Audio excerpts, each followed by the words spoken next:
Shaka reveals the identity of the traitor on Egghead Island. According to Shaka, it is possible that the traitor is one of them. We saw in chapter 1074 how Pythagoras had bad luck when he was hit by an explosion in one of the laboratories. Pythagoras was looking for the whereabouts of the real Vegapunk at the time. However, an explosion occurred, sending Pythagoras flying. Not only that, but various other anomalies appeared on Egghead Island, such as a defense system that suddenly stopped working. This fueled speculation that one of them was a traitor. And in this chapter, Shaka reveals the identity of the traitor.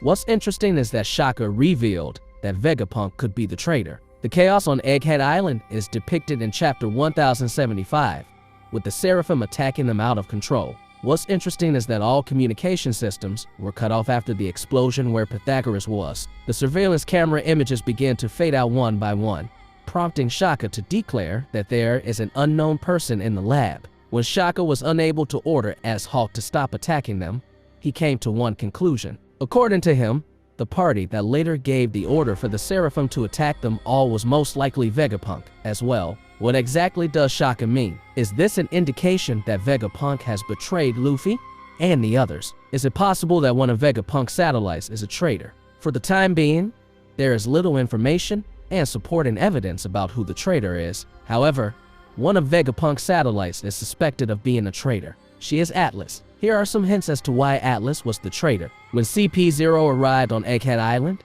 Atlas was not in the laboratory. Shaka directed Pythagoras to evacuate all researchers and Atlas to enter the laboratory right away. At the same time, Atlas confronted with CP0. Atlas' confrontation with CP0 appears to be planned. Atlas knew she couldn't fight CP0, so she purposefully attacked CP0, causing her limbs to be damaged and giving her a reason to enter the repair room. When Atlas is evacuated to the laboratory in chapter 1070, the border dome is activated to ensure that no intruders enter. The frontier dome is still active in chapter 1071, and we see Vegapunk and his satellites congregating there. Atlas was nowhere to be seen. Perhaps she's being fixed. In the same time, the border dome is suddenly deactivated by someone in the control room just as she is being repaired, adding to the suspicion that Atlas is the perpetrator. Perhaps fixing or changing the face isn't that difficult. Atlas's face has returned to normal in chapter 1074.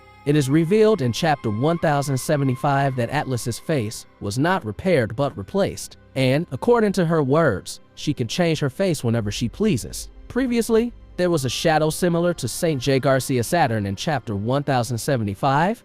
Did Atlas's face change when she turned off the surveillance camera? Or does Atlas have other clones with different faces? It could happen. For now, we still don't know why Atlas betrayed Vegapunk. Was he directly controlled by the Gorosei? According to Wikipedia, Atlas is an inner satellite of Saturn. Atlas may have a direct connection to 𝐋𝐢𝐜𝐽, but this is all just speculation and remains a mystery. We'll just have to wait for the proof in the next chapter.